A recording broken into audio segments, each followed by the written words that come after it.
The Vision High School Sports Beat is brought to you by the 11 locally owned Vision Automotive Group dealerships, offering Nissan, Kia, Buick, GMC, Hyundai, Jeep, Dodge, Chrysler, Ram, and the resale division with locations in the greater Rochester area near you. Visit visionauto.com.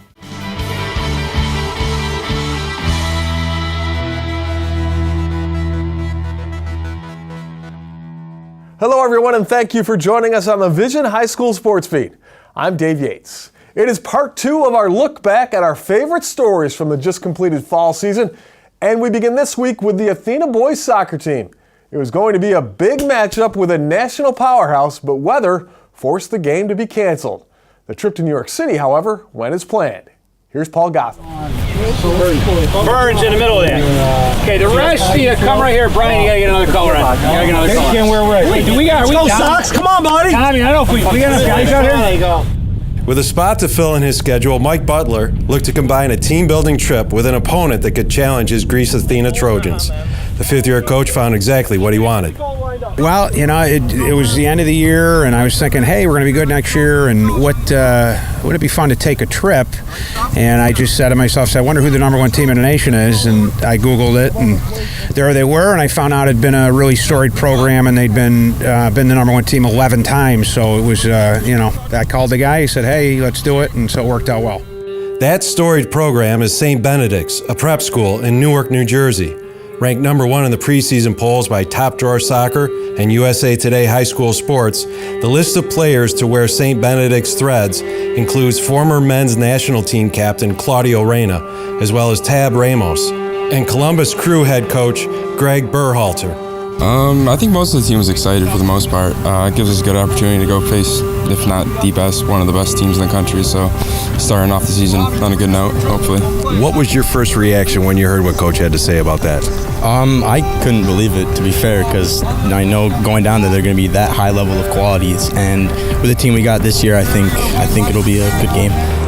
With school still not in session, Athena left the day before the game to spend the night taking in the sights of New York City. You know, they're excited, I think, for the season in general, and they're really kids that love soccer and they're into it. And they'll go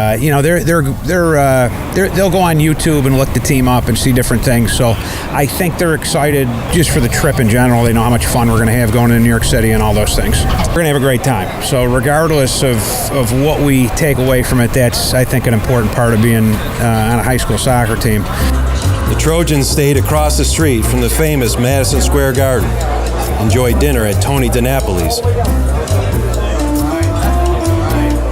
and spent the evening on Times Square.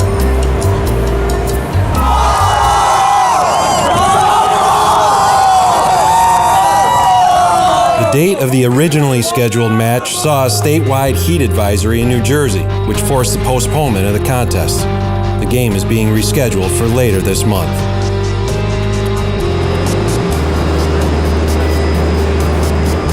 Trojans now will get a chance to play against their league before taking on St. Benedict's. So win, lose, or draw, whatever happens, we're going to gain some experience from it, and hopefully it'll give us some confidence as we come back and look to play other teams. And I think it shows is just we know we can do it because we know how good Section 5 soccer is, so we think we'll be fine. Well, obviously it came off that coach has a lot of confidence in us this year, and I also do as well, because the quality we have is this is going to be one of our best years within the last 5 years. So I'm excited. Like facing #1 team in the nation, it's like a big deal. But I think we have like the quality to really learn something from that game, and hopefully we take as much as possible away from the game so we could use it for our season. From Times Square for the Vision High School Sports Beat, this is Paul Gotham.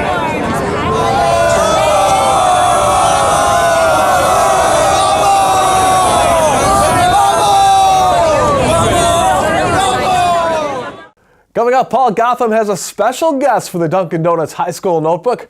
We'll tell you who that is when the Vision High School Sports Beat continues.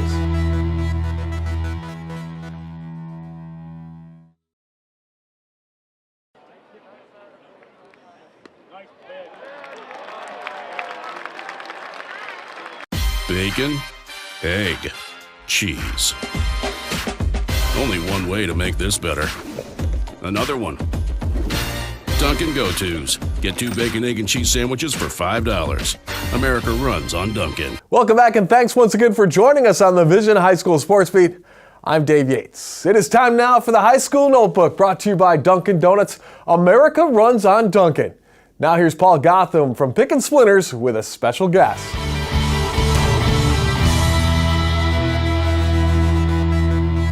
Welcoming Jeff Lancy here to the High School Notebook, the now former West Irondequoit soccer coach. Welcome. Happy to have you. Thank you, Paul. Appreciate it. So you have those end of the season checklists, and you got to take in all the equipment, all the uniforms and everything.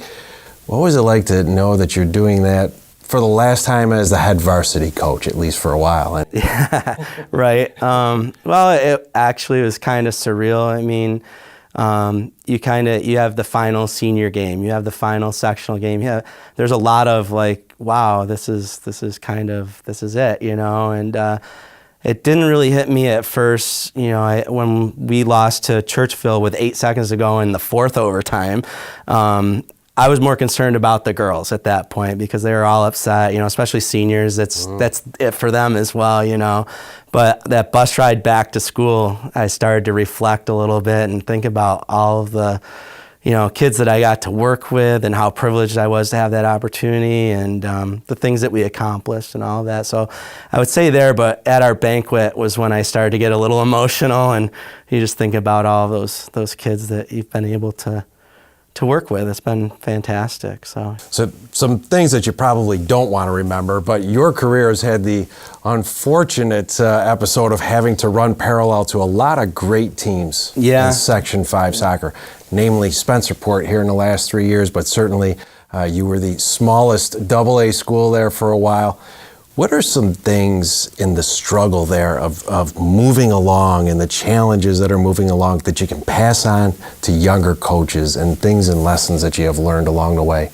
Well, I think honestly the thing that you really have to do, and looking back to when I first got started coaching, you're so into the game and the next practice and all those things. I guess that's always been my focus with the girls, whether you win or lose. Okay, you know, enjoy the win, but we have another game in 2 days, or, you know, that loss really hurt. Let's reflect tomorrow and learn from that game and move on. And in hindsight, as I've gotten older and moved through the seasons, I take more time after each game to really reflect on the game and the kids, and you know, the positives and what are the things that we can improve on. So I would say, you know, to a coach coming in, enjoy it while because 19 years goes by fast, and you know, enjoy the moment, enjoy the kids, and just reflect on it, and don't get, you know, taken away by the schedule or who's next or that kind of a thing. So 19 years does go by fast. No regrets, but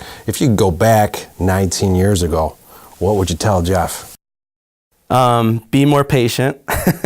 That's definitely one thing that's definitely I've grown into, is being patient, understanding that, you know, just because you disagree with the call, getting upset and yelling about it at the ref isn't going to change his mind. So, you know, you just have to deal with it. And I tell my girls, relax, it's okay. We'll get it back, you know, and we'll continue on. And perfect. Yeah. Jeff, thank you very much for taking the time and being here on the High School Notebook. I appreciate it. Thank you so much.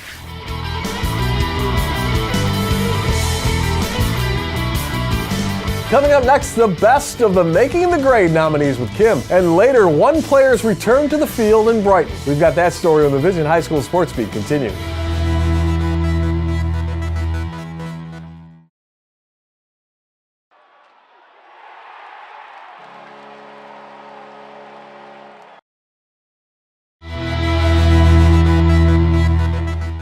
Welcome back, and thanks for watching the Vision High School Sports Beat. I'm Kim Burnson.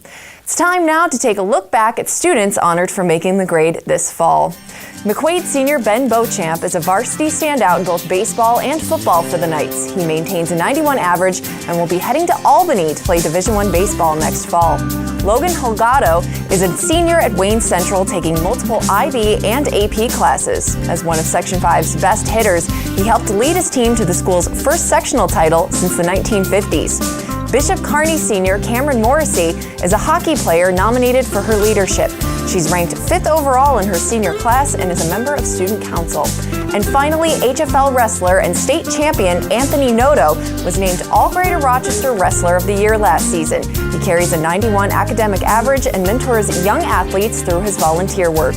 We'd like to thank all our honorees again for a fantastic fall season. If you have a student in mind for our Making the Grade segment, we want your nominations. Send them in to info@classywolf.com. And now here's Dave with the McArdle's Section 5 Spotlight. Thanks, Kim. Here are some of the athletes, teams, and coaches making news in this week's Section 5 Spotlight. Brought to you by McArdle's in Fairport. Come home to McArdle's. Well, this is not a repeat, as Ray Leach scored 8 touchdowns for the second week in a row in Batavia's 54-49 win over Skinny Atlas. Leach ran for 474 yards and in the past 3 weeks has 20 touchdowns. Batavia plays Glen Falls for the Class B state title this weekend. Aquinas football will also be playing for the state title at the Carrier Dome, having beaten Cicero North Syracuse 28-20. Fairport boys volleyball won the Division I state title and finished the season undefeated in the process. The Red Raiders last won the state title in 2013. Former Aquinas star Ernest Edwards ran 2 kickoffs back for touchdowns in Maine's 27-26 win over Elon, with the Bears winning the Colonial Athletic Association Championship on Edwards' historic day. Up next, Sam Julian's journey to get back on the gridiron. We've got that story when the Vision High School Sports Beat returns.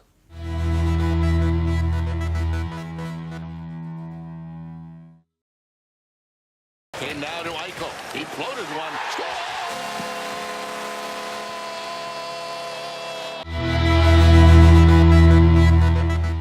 Welcome back, and thanks once again for joining us on the Vision High School Sports Beat.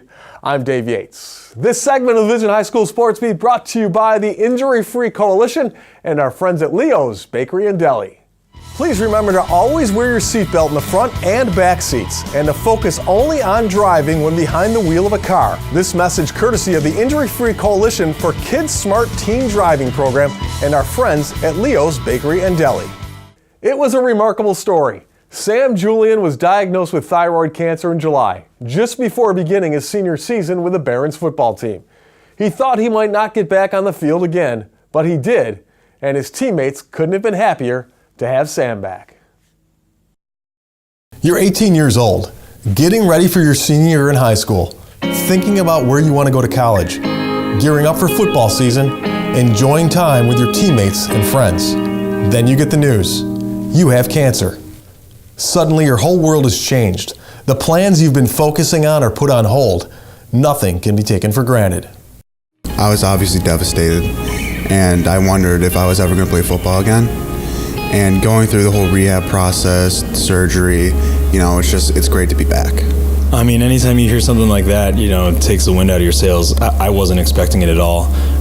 His mom texted me during our 1 week off during the summer. I expected it to be about college. Most of my seniors were taking college visits during that time. And when she told me what the diagnosis was, I was completely floored. My immediate reaction was just his well-being, his mom's well-being, how they were going to be. And the initial thing she told me was, doctors said this isn't something that's going to be the worst case scenario, and that at some point in the season they were telling him he'd be back to play football. So the next case was just helping him reach out to his friends and let them know. Sammy's a real soft-spoken guy. He's a big leader for our team, but definitely a lead-by-example kind of guy. He didn't know how to break the news to his teammates, so he asked me to do that for him.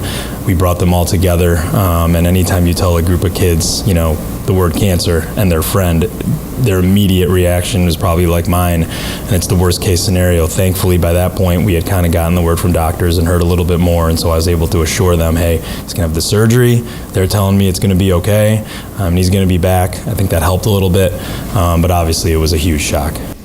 I mean, everyone was just kind of shocked at first, and then reality kind of hit when we had practice, and it was just different with him not around, and at points in the season we really needed him, so it was just kind of tough to deal with at first. The doctors assured Sam that his prognosis was good, even telling him that getting back to playing football this season wasn't a matter of if, but when. But when a group of 17 and 18-year-olds are confronted with the news that one of their peers, one of their leaders, is going through something of this magnitude, they know they need to support them, and also need support themselves. For the Barons, that has always been there. The big benefit of this team is we do stuff with each other all year round. I mean, the minute the season's over, we start lifting together. Whether it's football activities or even just informal things, we're just always around each other. My assistant coaches as well. So when things happen like this, we're there for each other, and it's not like all of a sudden you're calling everyone in and it's this out of the blue thing. We're always together, we're always there to lean on each other. We've had situations, nothing like this, but we've had negative things happen to kids in the past, and fortunately our program's very much like a family, so we've been able to be there for each other. It meant a lot. I had a ton of support from every coach, every player. You know, we did the Wilmot Warrior Walk in honor of me, so you know they've just been with me every step of the way. You know, it's tough. It's tough. But I think I've moved on now. You know, I'm not focused on having cancer. I'm focused on playing football, and you know, I think that's what everyone's trying to do. Is just put it past us and focus on the good things. Once Sam was cancer-free and ready to rejoin the team, it was time to turn the focus to getting him ready to take the field, taking the steps to make sure his body was back in game shape. The immediate thing was just getting him to the surgery. I think up until he had the surgery, it was eggshells. We had no idea what was going to happen. Obviously, with cancer and surgery, you just don't even know what they're going to find once they go in. After he had the surgery, the next day, the assistant coaches and I were able to go visit him, and he looked great. And it was like, wow, okay, I think we really are on the other side of this. And then at that point, it was, okay, starting to get his strength back. He obviously had a huge incision that he had to recover from. Then it was waiting for that follow-up scan. Then once he had that, and it was like, okay, the cancer's gone, it's not anywhere in his system, then it was, okay, what do we have to do to physically heal, obviously from the muscle atrophy that he experienced. And at that point, it was just treating him like any other player that's coming back from an injury. What do we have to do to rehab him? What do we have to get him going, push him? As hard as the conditioning work was, the sitting and watching and waiting, that might have been even more of a challenge. It was tough, you know, every day at practice, sitting there doing nothing, you know, watching your team practice, games, sitting on the sideline, watching your team play. You know, it's not a fun time. It's tough, and you know, it makes it even better to be back and now to play with them. After, you know, experiencing that, I'm even more grateful to play. He was going through obviously a lot of ups and downs emotionally. You're an 18-year-old kid, why me? But he's such a strong character kid. You'd never know that he was struggling if he wasn't somebody that was talking to me about it and opening up. He just came every day, worked hard like he was any part of the team, and when he was ready to be fully cleared, he would have already been banking practices and getting his kind of mental reps in and some non-contact reps in, and once he was cleared, it was just green light, let's go. Sam was able to take the field in Week 2 against Brockport, a big step in a journey that wasn't that long in terms of days and weeks, but must have felt like an eternity for those involved. You know, I'm already kind of crazy before I go on the field for a game, and then to have him lined up next to me to my left when we walk out for the coin toss and stuff like that, I loved it and I missed it, so I'm just excited and happy we get to keep on doing it with him. Welcome, Julian,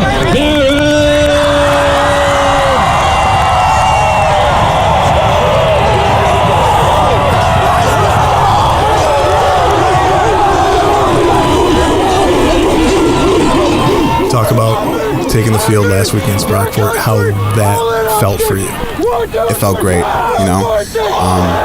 It's just so surreal to be back out there after everything that's happened. And, you know, I just had an awesome time and disappointed that we lost, but, you know, it was a tough fight. It was awesome being back out there. One player, one phone call, one word, enough to change lives and perspectives. Every coach around is coaching for a championship and they all want to win, but all we wanted was for Sammy to play football. All we wanted was to see him out there. It was everything that you could ask for to see him there, even just in warm-ups with the guys. It was pretty special. Good